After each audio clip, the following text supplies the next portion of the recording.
Okay. So, I will try to relax. Yes. Subukan natin. Shake it off, shake it off, shake it off. Sorry mga my dear. Ayan, medyo hyper yung energy ko. So, sinusubukan ko siyang pababain. Okay? So, hello my dear water sign. Hello, hello, hello, hello mga my dear water sign. I'm receiving a lot of energy today. I'm receiving a lot of energy today. And hindi ko siya nagugustuhan kasi nakaka-overwhelm. Okay? So, let's go tayo mga my dear water sign. Cancer, Scorpio, and then Pisces. Hello, hello, hello mga my dear. This is going to be your collective reading. Meron kasing mga nag-message sa akin mga my dear na nag-request ng by sign. Ibig sabihin by element, okay? Fire, water, air.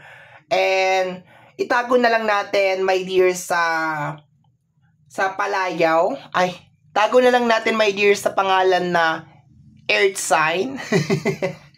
Ang nag-message sa akin ay earth sign. Ayan. Na nag-request daw ng collective reading for individual elements, okay? So, let's go tayo mga my dear water sign. Let me see. And ang reading natin ngayon ay full force. So, ibig sabihin lahat ng cards sa ating table, mga my dear, ay magagamit talaga natin. As much as possible, mga my dear, gusto ko isang baraha lang bawat set of cards, okay? So, let's go tayo, my dear. Relax na. Try to relax. Shake natin. Okay, shake, shake, shake. Everything, okay? Okay, your first card, my dear, is Source. Pinanggagalingan. Yun ang nakukuha ko dito. Okay?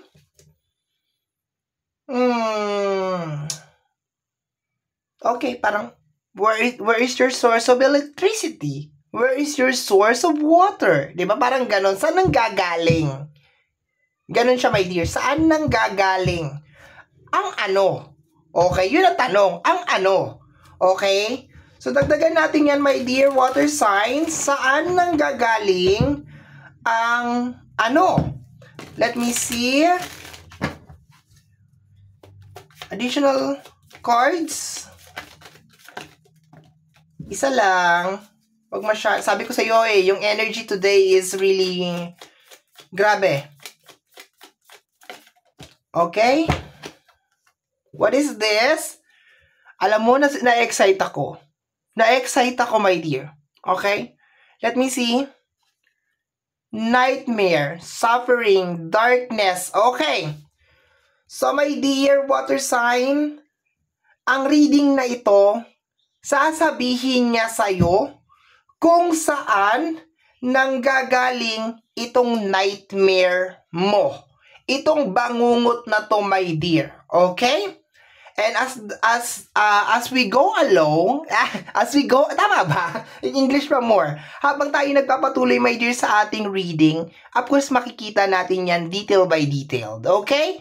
Let's go na tayo, my dear. Let's go. Additional cards. So, yung dalawang energy natin is nagre-release ng energy na saan ba nang gagaling itong nightmare mo. Itong suffering mo, itong paghihirap mo, itong darkness. Okay? Tingnan natin. Dapat nag-dark card ako pero sige, wag na. Tingnan natin, my dear. Next oracle card for you is sometimes I stay awake thinking about you. Okay? So, ito yung thinking about you. I stay awake.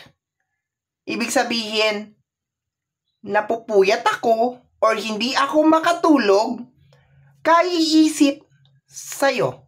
Thinking about you. So, my dear water sign, sino to? Sino to na hindi mawala-wala sa isip mo? Sino to na masyado kang concern? Okay? Sino to? Kasi, sinasabi dito, my dear, na kung sino man to, siya ang nightmare mo. Okay, water sign. Tingnan natin. Next, last oracle card, my dear. Water sign.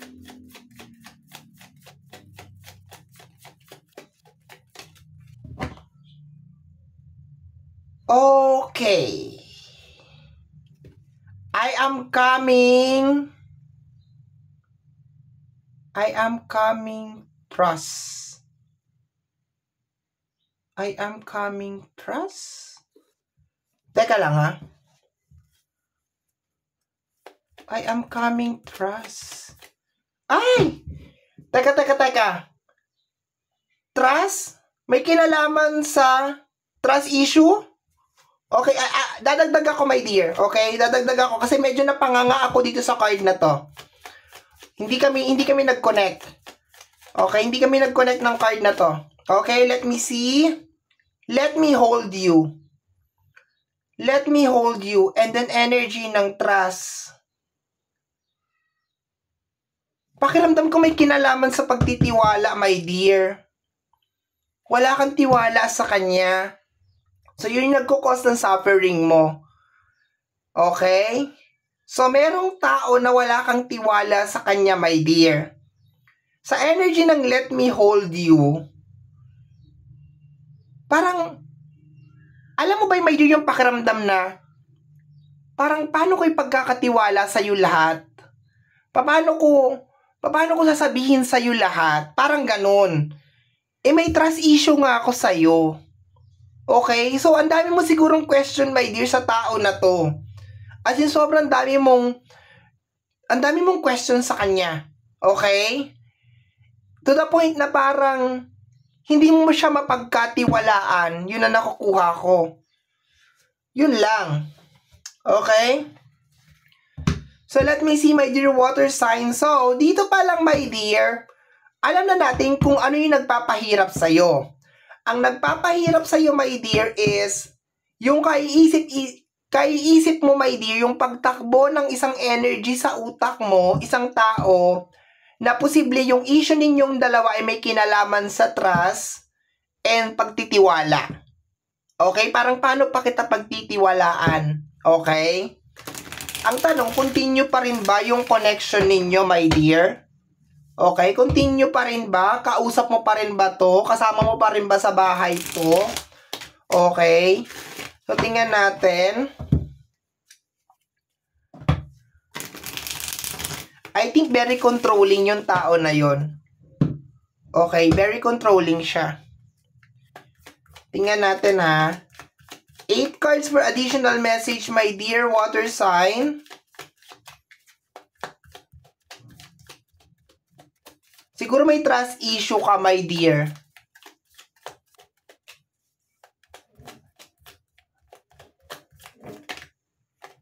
Energy ng page and energy ng Hierophant. Okay? So, ang nakukuha ko dito, my dear, posibleng in a relationship. Okay? Controlling siya, my dear. Hindi ko alam, pero pumapasok yung energy, my dear, ng Earth sign. Taurus, Virgo, and Capricorn. Of course, Taurus lang, kasi Hierophant. Pero pakiramdam ko, kinokontrol ka nitong zodiac sign na to. Okay? And kaya kanya kinokontrol, my dear, is because para, alam mo yun, kontrolado niya yung buong sitwasyon. Malaya siyang magagawa niya yung buong sitwasyon, kaya kanya kinokontrol, water sign. Okay? So, meron ako nararamdaman dito, my dear, na controlling na energy. Okay? So, I think yun yung nagko-cause talaga, my dear, ng suffering mo. Because nakokontrol ka nitong energy na to. Kinokontrol ka niya. Okay?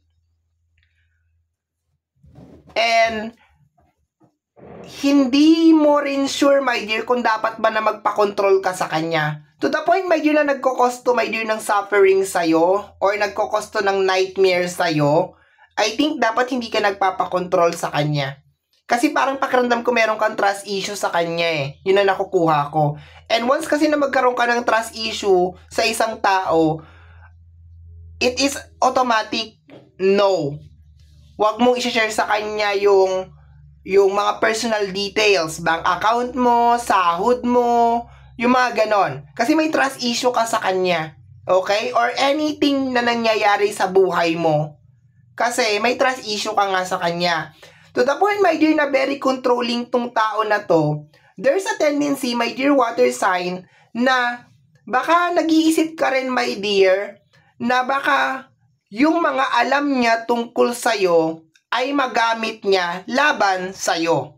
Okay? So, ang pinaka-root kasi dito, my dear, is yung source ng nightmare mo, ng bangungot mo. Okay? So, tingnan natin, my dear. Pero so far, sa first row natin ng card over here, I can feel na very controlling tong tao na to. Okay? Very controlling. Posibleng mas matanda sa'yo to. Okay, my dear? And very controlling siya. Very manipulative itong tao na to. And may trust issue na between the two of you. Ibig sabihin, meron na nangyayaring trust issue. Wala nang tiwala. Especially ikaw sa kanya. Okay? Tingnan natin. Next row. 8 cards lang to mga my dear water sign. Let me see. My dear water sign. Okay. We have here the energy of the Queen of Cups. This is you. And the Nine of Pentacles. May problema siya sa pera, my dear. Sa paghawak ng pera. Okay, once again, lamang na naman ulit ang energy ng Earth sign, Taurus, Virgo, and Capricorn. Okay? Posible din, my dear, na kapwa mo siya water sign, pero nagkukos siya sa'yo ng stress nang dahil una, may trust issue. Pangalawa, baka meron na siyang mga alam sa'yo, my dear, na baka natatakot ka in the near future, ilalantad niya, isisiwalat niya. Okay? Which is, pwede niyang isiwalat lahat ng nalalaman niya tungkol sa'yo kasi nga, very manipulative tong tao na to. Ibig sabihin, lahat gagawin niya para mapasunod ka. Okay? So, pag nakita niya na siguro na parang nag-iiba na yung flow sa inyong dalawa, posible, my dear, na gamitin niya yung mga bagay na nalalaman niya sa'yo na personal para i-blackmail ka. Okay, para sumunod ka ng sumunod sa kanya. Isa pa sa energy, my dear, ng pagiging manipulative nitong tao na to is baka pinararamdam din sa'yo ng tao na to na parang siya lang yung nag-iisa na nakakaintindi sa'yo. Okay? Kasi sabi mo dito, I stay awake thinking about you. So, posible din, my dear, na itong tao na to na tinutukoy dito, meron siyang form of hypnotism na ginagawa, okay? So, ganon ang nakukuha ko. Baka din yung iba sa inyo is nanunood ngayon and then iniisip, bakit ganon hindi siya mawala-wala sa isip ko, okay? So, bakit hindi ko siya malayuan? Bakit di siya mawala sa isip ko? Ang reason doon, my dear, is, yun nga, yung mga sinabi ko kanina sa'yo, baka meron siyang mga bagay na alam tungkol sa'yo, okay? Or baka pinaramdam sa'yo ng tao na to na parang siya lang yung tanging tao na nakakaintindi sa'yo at nagmamahal sa'yo.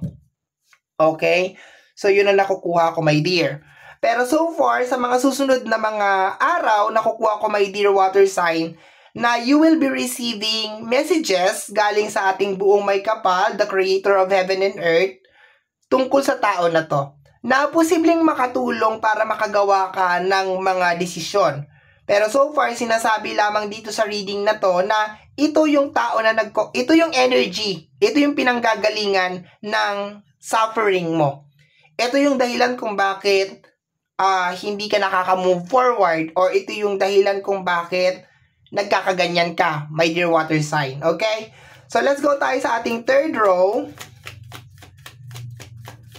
Let me see, sa ating third row, my dear water sign, is the energy of the Knight of Wands. Ayan. And the Nine of Cups. So, parang meron kang gustong malaman, my dear, sa kanya. And, teka, papakiramdaman ko ha. I think, my dear, susuportahan ko na lang yung unang sinabi ko kanina, na itong tao na to is masyado talaga siyang manipulative or mapamanipula na klase ng tao. At ang tao kasi na ganun ang kanyang character, my dear, is nakakatakot talaga. Okay, nakakatakot talaga siya kasi once na para siyang virus. Once na masakop niya, my dear, yung isipan mo at yung puso mo, para ka nang paralyzed. Yun ang nangyayari, my dear. Hindi na siya mawala sa isip mo, tumatakbo na siya ng tumatakbo, minsan natatakot ka na rin sa kanya, yung mga ganun, my dear. So, kailangan, my dear, water sign, malaman mo na yung mga bagay na hindi healthy sa'yo, mapapagkain man yan, or tao man yan, or energy man yan, or kahit ano, my dear, kaya kanyang patayin dahan-dahan. Yun lang sasabihin ko sa'yo, my dear. Kahit ano, my dear, na hindi healthy sa'yo, hindi man yan kaagad mag-e-effect, pero kaya kang patayin yan. Okay? Hindi man literal na as in patayin, pero, 'di ba? Pwede. We have here the Seven of Swords, the backstabbing energy. Okay? So, it is a confirmation, my dear, na baka meron tong ginagawa tong tao na to behind your back. Okay? Meron siyang ginagawang something behind your back. The Knight of Sword. And gustong-gusto mong malaman kung ano yung ginagawa niya. Okay? Marami siyang ginagawa behind your back. Sabi ko nga, my dear, meron kang trust issues sa kanya eh. So, baka yung ginagawa mo, my dear, na pagbibigay ng tiwala sa kanya is hindi ganun yung, para walang give and take na nangyayari, my dear. Okay? But so far, we have here the Two of Cups. Parang love na love mo talaga siya, my dear. Okay? So, I hope, my dear, na maging wake-up call sa'yo to, my dear. Okay? Kung sa relationship to, mahalaga talaga ang tiwala, mahalaga na open, hindi controlling ang bawat isa. Okay? Napakahalaga sa relationship yon. Okay? And, sabi pa nga nila, good and bad, maski ano man yan, basta sa loob ng relationship, masama man yan o mabuti man yan, kailangan alam niya ng partner mo kasi iisa na kayo. Okay? Yun ang nakukuha ko dito, my dear. But, para i-close lang tong reading na to, my dear water sign, ang dahilan kung bakit ka naghihirap is dahil, or bakit ka nagsasuffer as of this moment, because sa energy ng isang tao na mahal mo. Okay? So, mahirap to, my dear, kasi magkakaroon ng denial water sign. Okay? So, my dear water sign, di ko na pahabain to. Yan ang ating collective reading para sa araw na to, mga my dear. Somehow, kung nagustuhan mo to, especially kung napadaan ka lang, don't forget to subscribe. Paki-click, my dear, ang notification bell para ma-update ka sa aking mga upload. And free to like, free to share, free to comment sa lahat ng ating mga videos. Once again, my name is RJ, also known as Apo J. Maraming salamat po, and until next time, bye-bye! Thank you, my dear!